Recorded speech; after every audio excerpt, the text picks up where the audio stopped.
स्वागत है audio web story में। आज हम जानेंगे उत्तराखंड के सबसे युवा मुख्यमंत्री और एक सूबेदार का बेटा आखिरकार मुख्यमंत्री कैसे बना। पुष्कर सिंह धामी उत्तराखंड राज्य के सबसे युवा मुख्यमंत्री हैं, जिनके पिता एक सूबेदार थे सेना में, पर बेटा राज्य का मुख्यमंत्री बन गया। आज हम जानेंगे पुष्कर सिंह धामी की संपूर्ण जीवन यात्रा, अर्थात इनकी जीवनी, जन्म, विवाह, माता पिता, जाति पति, बच्चे, शिक्षा और भाई बहन सहित वे सारी किस्से और कहानियां जो पुष्कर सिंह धामी के जीवन से जुड़ी हुई है। एक आपसे गुजारिश कि मेरे इस चैनल पर इसी तरीके की जीवनी और बायोग्राफी आती रहती है, इसलिए आपसे निवेदन कि चैनल को सब्सक्राइब करें, वीडियो को लाइक करें और अपने मित्रों के साथ शेयर जरूर करें। चलिए शुरुआत करते हैं पुष्कर सिंह धामी के एक छोटे से जीवन परिचय के साथ।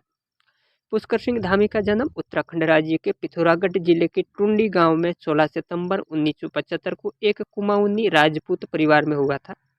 पुष्कर सिंह धामी के पिता स्वर्गीय शेर सिंह धामी भारतीय सेना में सूबेदार के पद पर थे। वहीं पुष्कर सिंह धामी की मां विश्वनाथ देवी एक गृहिणी महिला थी। पुष्कर सिंह धामी के पिता रिटायरमेंट के बाद खटीमा रहने के लिए चले गए थे, जहां से पुष्कर सिंह धामी है जो विधानसभा के चुनाव लड़ते हैं। पुष्कर सिंह धामी का विवाह 2011 में पूर्ण रीति रिवाज के साथ गीता धामी के साथ हुआ था। इस विवाह समारोह में कई बड़े बड़े नेता और अफसर पहुंचे थे। पुष्कर सिंह धामी के दो बेटे हैं, दिवाकर सिंह धामी और प्रभाकर सिंह धामी।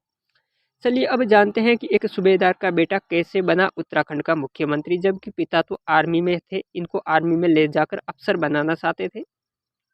तो इनकी शुरुआत होती है धामी की पढ़ाई के साथ। पुष्कर सिंह ने अपनी 5वीं तक की पढ़ाई अपने गांव टुंडी से की थी, क्योंकि माताजी घर में रहते थे। और आगे की है जो उच्च शिक्षा इन्होंने लखनऊ विश्वविद्यालय की मानव रिसोर्स मैनेजमेंट और इंडस्ट्रियल रिलेशन से है जो इन्होंने ग्रेजुएशन किया था। पुष्कर सिंह धामी ने लखनऊ विश्वविद्यालय से LLB की, अर्थात वकालत की पढ़ाई की।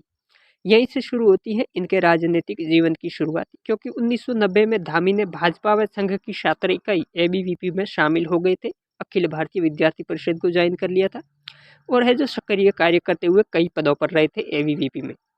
साथ ही धामी ने राष्ट्रीय स्वयंसेवक संघ यानी कि RSS की शाखाओं को भी ज्वाइन कर लिया था। इसी दौरान धामी की एक कार्यक्रम के दौरान महाराष्ट्र के राज्यपाल और उत्तराखंड के पूर्व मुख्यमंत्री भगत सिंह कोश्यारी से हुई थी, इनकी मुलाकात हुई। उस समय कार्यक्रम में धामी द्वारा छात्र हित में दिए गए भाषण से भगत सिंह कोश्यारी ने इतना प्रभावित हुए कि धामी को भाजपा युवा मोर्चे में सीधा सक्रिय होने की सलाह दे डाली, क्योंकि इन्होंने इतना ओजस्वी भाषण दिया था कि कोश्यारी भी प्रभावित हो गए थे। कुछ समय बाद पुष्कर सिंह धामी भाजपा युवा मोर्चे के अध्यक्ष बने और 2008 तक इस पद पर बने रहे। साथ ही भगत सिंह कोश्यारी ने धामी को अपना राजनीतिक सलाहकार नियुक्त कर दिया था।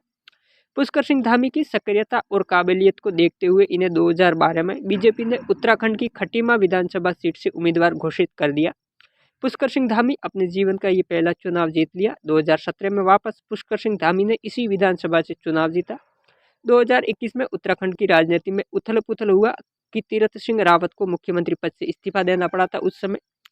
तो तीरथ सिंह रावत ने जब इस्तीफा दिया तो उनकी जगह पुष्कर सिंह धामी को है जो मुख्यमंत्री बनाया गया था। उत्तराखंड के राजनीति इतिहास का सबसे युवा मुख्यमंत्री है धामी।